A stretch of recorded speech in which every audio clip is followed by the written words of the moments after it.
ഏറ്റവും അധികം യുക്തിവാദം തലക്ക് പിടിച്ചിരിക്കുന്ന ഒരു സന്ദർഭത്തിൽ നമ്മൾ കടന്നു പോകുന്നത്. ഏറ്റവും ആളുകളാണ് യുക്തിവാദികളായി, ഒരുപാട് ആളുകൾ. പണ്ടുള്ളതിനേക്കാൾ ഏറ്റവും മടങ്ങ് അധികമാണ് ഇന്ന് യുക്തിവാദികൾ. ശാസ്ത്രലോകം വികസിച്ചു, ശാസ്ത്രീയമായി ഒരുപാട് പഠനങ്ങൾ മുമ്പോട്ട് പോയി. നമ്മൾ ഒരുപാട് മുമ്പന്തിയിലാണ് പല കാര്യത്തിലും, പക്ഷേ വിശ്വാസത്തിൻ്റെ കാര്യത്തിലും, അപ്പോൾ ആരാധനയുടെ കാര്യത്തിൽ വരെ നമുക്കറിയാം. നമ്മുടെ നാട്ടിൽ കല്ലും മുള്ളും മൂട്ടും മൂർക്കമ്പാമ്പും കാഞ്ഞിരക്കുറ്റിയും മാൽത്തറകളും പുണ്യപുഷ്പങ്ങളും ജാറങ്ങളും മക്കബറുകളും എല്ലാം ആരാധിക്കപ്പെടുന്നുണ്ട് നമ്മുടെ നാടുകളിൽ. ഏറ്റവും ബുദ്ധിയുള്ള ഏറ്റവും വലിയ മനുഷ്യൻ, ഏറ്റവും വലിയ ബുദ്ധിജീവിയായ മനുഷ്യൻ ആരാധിക്കുന്നു, പാമ്പിനെ ആരാധിക്കുന്നു, മറ്റു പലതിനെയും ആരാധിക്കുന്നു, പിന്നെ ജീവനില്ലാത്തതിനെ ആരാധിക്കുന്നു. മനുഷ്യന് പിന്നെയും കഴിവുണ്ട്. മറ്റൊരാളോട് പോയി പറഞ്ഞപ്പോൾ ഡോക്ടറെ അടുത്ത് നമ്മളൊന്ന് പോയി പറഞ്ഞാൽ അദ്ദേഹത്തിന് നമുക്ക് മരുന്ന് എഴുതി തരാനുള്ള ഒരു കഴിവുണ്ട്. അതിപ്പോൾ നമുക്ക് വേണമെങ്കിൽ അദ്ദേഹത്തിന് നമുക്ക് ഇതാക്കാം. അത് നമ്മൾ യുക്തിപരമായി ചിന്തിക്കുമ്പോൾ അദ്ദേഹം നമുക്കൊരു അസുഖം വന്നവരെ മാറ്റാനൊരു കഴിവുണ്ട്. നേരെ മറിച്ച് മരിച്ചുപോയ ആളുകൾക്ക് അതില്ല. അങ്ങനെ പല രീതിയിലുള്ള പല ആരാധനയും കാണാം. അതുപോലെ ദൈവമില്ല എന്ന് പറയുന്നവർ തന്നെ നമുക്ക് നിരവധി കാണാൻ വേണ്ടി സാധിക്കും. ദൈവമില്ല, ഇതൊക്കെ പ്രകൃതിയിൽ തന്നെ ഉണ്ടായതാണ്. അങ്ങനെ പല രീതിയിലുള്ള പലതും നമ്മൾ കാണാൻ വേണ്ടി സാധിക്കും. ഇന്ന് ഞാൻ നിങ്ങളുമായി പങ്കുവെക്കുന്നത് നിങ്ങളുടെ ബുദ്ധിശക്തിയെ, ചിന്താശക്തിയെ ഉണർത്താൻ വേണ്ടി ചിന്തിക്കുന്ന ഏതൊരു മനുഷ്യനും ഇത് മതിയാകും. ഏതൊരു മനുഷ്യൻ ദൈവമുണ്ടെന്ന് വിശ്വസിക്കാൻ, സർവശക്തനായ ദൈവം ഉണ്ടെന്ന് വിശ്വസിക്കാൻ ഈ ഒരു ചിന്ത മാത്രം ഡെയിലി ഒരു അരമണിക്കൂർ ഒരു ദിവസം ഇങ്ങനെ ഇരുന്ന് നിങ്ങൾ ചിന്തിച്ചാൽ അത് മതിയാവുമെന്നാണ് ഞാൻ വിചാരിക്കുന്നത്. നമുക്കറിയാം, അറഫയിലേക്ക് 25 ലക്ഷത്തോളം ആളുകളാണ് ഇന്ന് മക്കയിൽ അറഫ ദിനത്തിൽ അറഫയിൽ ഒന്നിച്ചു കൂടിയത്. 25 ലക്ഷത്തോളം ആളുകൾ കൂടി. ഇനി കോടികൾ കൂടി എന്ന് കരുതാം. കോടിക്കണക്കിന് ആളുകൾ കൂടിയിട്ട് അവിടെ വെച്ച് നമ്മുടെ മാതാവിനെ, നമ്മുടെ പിതാവിനെ, നമ്മുടെ സുഹൃത്തിനെ, നമ്മുടെ അയൽക്കാരനെ, നമ്മൾ നാട്ടിൽ നിന്ന് പോയി അജിന് പോയ ഒരാളെ നമ്മളവിടെ വെച്ച് ഒരു ഫോട്ടോയിലൂടെ, ഒരു വീഡിയോയിലൂടെ കാണുമ്പോൾ പ്രത്യേകം നമുക്ക് മനസ്സിലാവുകയാണ്. ഒരു മനുഷ്യൻ, നമുക്ക് ഏതൊരു മനുഷ്യൻ, നിങ്ങൾ ചിന്തിച്ച് നോക്കുക. നിങ്ങളെ ചെവി, 2 ചെവിയാണ് ആ മനുഷ്യനുമുള്ളത്. ഏതൊരു മനുഷ്യൻ 2 ചെവി, ഒരു മൂക്ക്, 2 കണ്ണ്, നെറ്റി, ഇങ്ങനെ പെരുകം, ഇങ്ങനെ ഇതേപോലെ ചുണ്ടുകൾ, പല്ലുകൾ, താടി, ഇതേ അവസ്ഥ. ഏതൊരു മനുഷ്യനും ഈ അവസ്ഥയിലാണ്. എന്നിട്ടും കോടിക്കണക്കിന് ആളുകൾ കൂടിയാലും നമുക്ക് നമ്മുടെ മാതാവിനെ, നമ്മുടെ പിതാവിനെ, നമ്മുടെ കുടുംബത്തിൽപ്പെട്ട ആളുകൾ നമുക്ക് തിരിച്ചറിയാൻ വേണ്ടി സാധിക്കുന്നു.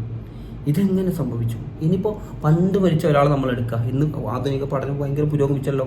ഒരുപാട് പഠനങ്ങൾ നടക്കുന്നുണ്ടല്ലോ മനുഷ്യ ശരീരവുമായി ബന്ധപ്പെട്ട്. എത്ര കാലം മുമ്പ് മരിച്ചത് നമുക്ക് കണ്ടെത്താൻ സാധിക്കും. അതുപോലെ ആ മരിച്ച മനുഷ്യൻ, ഇപ്പോൾ ഒരുപാട് പഴയ വീഡിയോകളൊക്കെ നമ്മൾ ഫോട്ടോകൾ കാണാറുണ്ട്. അന്ന് എത്രയോ കാലം മുമ്പ് മരിച്ചുപോയ ഒരാൾ ജീവിച്ചിട്ടുണ്ടായിരുന്നു. ആ മരിച്ചുപോയി.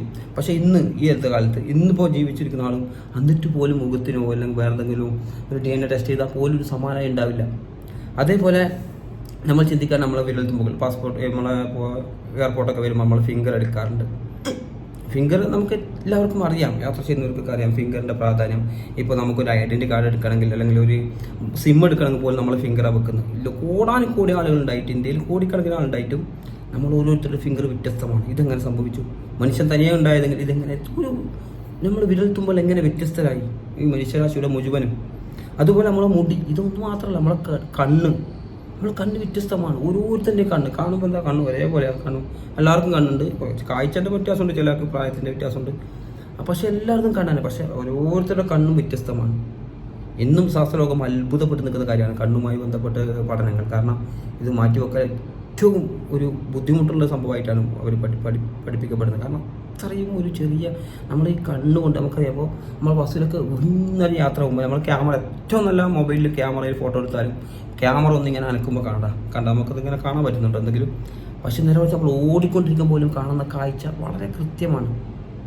ഒരുപാട് നിങ്ങൾക്ക് സെർച്ച് ചെയ്ത് നിങ്ങൾക്ക് യൂട്യൂബിലൊക്കെ ഗൂഗിളിലൊക്കെ സെർച്ച് ചെയ്താൽ കാണാൻ വേണ്ടി സാധിക്കും നമ്മൾ കാഴ്ചയുമായി ബന്ധപ്പെട്ട്. അതുപോലെ നമ്മുടെ ശബ്ദം, കോടാനുകോടി ആളുകൾ കൂടിയാലും ഓരോരുത്തരുടെ ശബ്ദം വ്യത്യസ്തമാണ്. പലരും സിനിമാ നടന്മാരുടെയൊക്കെ ശബ്ദം അനുകരിക്കുന്ന ആളുകളുണ്ടല്ലോ, അവർക്കറിയാം. അപ്പോൾ നമുക്കറിയാം ഓരോരുത്തരുടെയും ശബ്ദം വ്യത്യസ്തമാണ്. എനിക്ക് എൻ്റെ വൈഫിനെ വിളിച്ചിട്ട് ഞാനല്ല എന്ന് പറയാൻ കഴിയില്ല. അല്ലെങ്കിൽ വേറൊരാളെ വിളിച്ചിട്ട് ഞാൻ ഭർത്താവാണ് അല്ലെങ്കിൽ നിങ്ങളുടെ സഹോദരനാണ്, കൂട്ടുകാരനാണെന്ന് പറയാൻ കഴിയില്ല. ഓരോരാളുടെ ശബ്ദവും വ്യത്യസ്തമാണ്. സാധാരണ ഒരു ശബ്ദം നമ്മുടെ, അതുപോലെ എൻ്റെ ഭാര്യ വിളിച്ച് നമുക്കിപ്പോൾ വേറൊരാളെ ഭാര്യനെ വിളിച്ച് ഞാൻ ഭർത്താവാണെന്ന് പറയാൻ പറ്റില്ല. അത്ര ശബ്ദം വ്യത്യസ്തമാണ്. ബാലിനാണെങ്കിൽ ബാലിനെ കൂട്ടിയിട്ട് നമുക്ക് പറയാൻ കഴിയില്ല. കാരണം അവർക്ക് തിരിച്ചറിയും ആ ശബ്ദം കൊണ്ട്. നമ്മളെ സ്മെല്ല്, വേർപ്പ്, നമുക്കറിയാം. നമുക്ക് 10,000 ആയിരക്കണക്കിന് സ്മെല്ലുകൾ നമുക്ക് തിരിച്ചറിയേണ്ട കഴിവുണ്ട്. 10,000 എന്നാണ് എൻ്റെ ഓർമ്മ. അപ്പോൾ അത്രയും ഓരോരുത്തരുടെ സ്മെല്ല്, ആ വേർപ്പിൻ്റെ ഗന്ധം വ്യത്യസ്തമാണ്.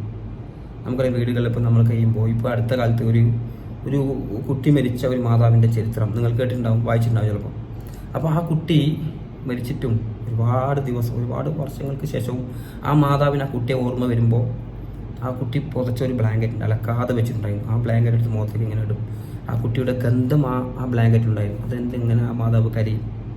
കുട്ടികൾ മരിച്ചവർക്ക് അള്ളാഹു പുറത്ത് കൊടുക്കട്ടെ, അവർ സമാധാനം കൊടുക്കട്ടെ ആ മാതാപിതാക്കൾക്ക്.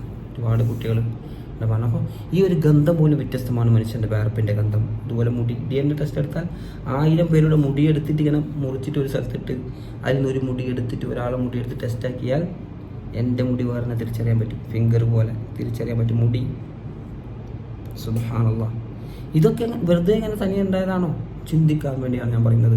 നിങ്ങളുടെ ശബ്ദം, ഇത് രൂപം, അതുപോലെ നമ്മളെ ഇത് ഒരുപാട് കാര്യങ്ങൾ, ഇതൊക്കെ നമുക്ക് ചിന്തിച്ചാൽ മനസ്സിലാവും ഇതൊക്കെ എങ്ങനെ വ്യത്യസ്തമായി. ഇനി വേണമെങ്കിൽ ജീവികളെ കുറിച്ച് നിങ്ങൾ ചിന്തിക്കാം. നിരവധി ജീവികൾ, ഏകകോശ ജീവിയായ ബഹുകോശ ജീവിയായ നീലത്തിമിംഗലം വരെയുള്ള ജീവികൾ, അതിങ്ങനെ സദാ തനിയെ ഉണ്ടായതാണോ? നമ്മൾ മനുഷ്യൻ ഭൂമിയിലേക്ക് വരുന്നതിന് മുമ്പേ ഇതൊക്കെ ഉണ്ട്. ഇതൊക്കെ സജ്ജമായിരുന്നു ഭൂമിയിൽ, നമുക്ക് വേണ്ടി ഒരുക്കി വെച്ചതായിരുന്നു ദൈവം. ഈ ജീവികളൊക്കെ തനിയെ ഉണ്ടായി. ഒട്ടകത്തിനെ കുറിച്ച് നിങ്ങൾ ചിന്തിക്കുന്നില്ല എന്ന് വിശുദ്ധ ഖുർആൻ ചോദിക്കുന്നുണ്ട്. ഒട്ടകത്തിൻ്റെ അവസ്ഥ, മരുഭൂമിയിൽ സഞ്ചരിക്കുന്ന ഒട്ടകം ആ മുൾച്ചെടികൾ ഭക്ഷിക്കുന്നതിന് ഒരു ഇതും കൂടാതെ അതിൻ്റെ മുറിച്ചുണ്ടുമായി ബന്ധപ്പെട്ട് അതുപോലുള്ള പഠനങ്ങൾ. അതിൻ്റെ കൺപോള വ്യത്യസ്തമാണ്. കൺപോള അങ്ങനെ പൊടിക്കാറ്റ് വന്നാൽ പോലും അതിൻ്റെ കൺപോള ഇങ്ങനെ പ്രത്യേകം അടഞ്ഞിട്ട് നിൽക്കും, അതിൻ്റെ കണ്ണിലേക്ക് പൊടി തട്ടില്ല. അതൊക്കെ പഠനം നിങ്ങൾ ശ്രദ്ധിച്ചു നോക്കുക. അതെങ്ങനെ അങ്ങനെ സംഭവിച്ചു?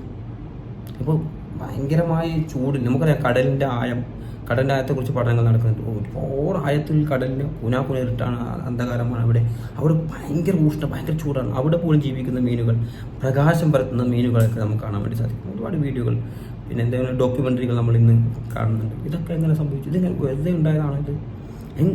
ഏത് രീതിയിൽ നമ്മൾ ചിന്തിക്കുകയാണെങ്കിൽ, ഒരു മനുഷ്യന് ഒരു അരമണിക്കൂർ ഇരുന്ന് ചിന്തിച്ചാൽ ഇതിൻ്റെ പിന്നൊരു സൃഷ്ടാവെന്ന് കാണാൻ വേണ്ടി സാധിക്കും. സൂര്യൻ്റെയും ചന്ദ്രൻ്റെയും കറക്കം ചിന്തിക്കാം. ഭൂമിയുടെ സഞ്ചാരം സെക്കൻഡിൽ 30 കിലോമീറ്റർ സഞ്ചരിക്കുന്ന ഭൂമി. സെക്കൻഡിൽ ഭൂമിൻ്റെ 10 ലക്ഷം ഇരട്ടി വലിപ്പം സൂര്യന്. അതും സഞ്ചരിച്ചു കൊണ്ടിരിക്കുന്ന ഒരു പ്രത്യേക ഭ്രമണപഥത്തിൽ സഞ്ചരിച്ചു കൊണ്ടിരിക്കും സൂര്യനും ചന്ദ്രനും നക്ഷത്രങ്ങളും. ഇതൊക്കെ ഇതിനെക്കുറിച്ച് നിങ്ങൾ ചിന്തിക്കുക. ഓരോന്നും നിങ്ങൾക്ക് ചിന്തിക്കുക. ശബ്ദത്തെക്കുറിച്ചും രൂപത്തെക്കുറിച്ചും ഭാവത്തെക്കുറിച്ചും ഇതൊക്കെ തനിയെ ഉണ്ടായത് എങ്ങനെ പറയാൻ വേണ്ടി? ഒരു അരമണിക്കൂർ ചിന്തിക്കുന്ന മനുഷ്യന് ഒരിക്കലും പറയാൻ സാധിക്കില്ല ഇതൊക്കെ തനിയെ വെറുതെ ഉണ്ടായി. അതുകൊണ്ടാണ് വിശുദ്ധ ഖുർആൻ നിരവധി സ്ഥലത്ത് ചിന്തിക്കുന്നില്ലേ? നിങ്ങൾ ചിന്തിക്കുന്നില്ലേ? ഉറ്റാലോചിക്കുന്നില്ലേ? ചിന്തിക്കുന്നില്ലേ? ആ ആകാശത്തിലേക്ക് അവർ നോക്കുന്നില്ല. അതെങ്ങനെ നാട്ടിൽ ഒരു തൂണ് പോലും നമ്മളെ കണ്ണ് കാണാത്ത ആകാശം എങ്ങനെ നാട്ടിൽ നിർത്തപ്പെട്ടിരിക്കുന്നതെന്ന് പർവ്വതത്തിന് നേർക്ക് അവർ നോക്കുന്നില്ല. അതെങ്ങനെ ആ പർവ്വതം, നമുക്കറിയാം പർവ്വതത്തെക്കുറിച്ചുള്ള പഠനങ്ങൾ. ആണി പോലെയാണ് പർവ്വതം എന്നുള്ളത്. ഏറ്റവും അടിയിലേക്ക് ആണി പോലെ തച്ചുതാക്കിയ ആണി നിങ്ങൾക്കറിയാം. ആണി ഇതിപ്പോൾ ആണിയുടെ ഭാഗം ഏറ്റവും കൂടുതൽ ഇപ്പോൾ അത്ര മാത്രമേ മുകളിലുള്ളൂ, ബാക്കിയൊക്കെ താഴെ. അതുപോലെയാണ് പർവ്വതം നിൽക്കുന്നത്. ആണി അതുപോലെയാണ് പർവ്വതത്തിൽ. അതിനെക്കുറിച്ച് ചിന്തിക്കുന്നത്. അതെങ്ങനെ ഭൂമിയെ താങ്ങി നിർത്താൻ വേണ്ടി പർവ്വതങ്ങളെ ഭൂമിയെ നേരെ നിർത്താൻ വേണ്ടി നമുക്ക് അനുയോജ്യമായ രീതിയിൽ അങ്ങനെ ഒരുപാട് പഠനങ്ങൾ. ഇരുമ്പിനെ കുറിച്ചോ അത് നോക്കാം നിങ്ങൾക്ക്. പർവ്വതങ്ങളെക്കുറിച്ചോ അതുപോലെ സൂര്യനെക്കുറിച്ചോ ചന്ദ്രനെക്കുറിച്ചോ നിരവധി പഠനങ്ങൾ ഇന്ന് ഡോക്യുമെൻ്ററികളൊക്കെ കാണാൻ വേണ്ടി. അതൊക്കെ കേട്ട് കണ്ട് പഠിച്ച് മനസ്സിലാക്കി നിങ്ങൾക്ക് കുറ്റാലോചിക്കുക, ചിന്തിക്കുക. ബുദ്ധിയുള്ള മനുഷ്യനാണെങ്കിൽ നിങ്ങൾക്ക് ചിന്തിക്കാം. ചിന്തിക്കുന്നവർക്ക് ദൃഷ്ടാന്തമുണ്ടെന്ന് പല സ്ഥലത്തും ഖുർആൻ ആവർത്തിച്ച് പറയുന്നുണ്ട്. കൂടുതൽ പഠിക്കാനും ജീവിതത്തിൽ പകർത്താനുള്ള തോഫീകൾ കിട്ടാൻ. അസ്സലാമു അലൈക്കും.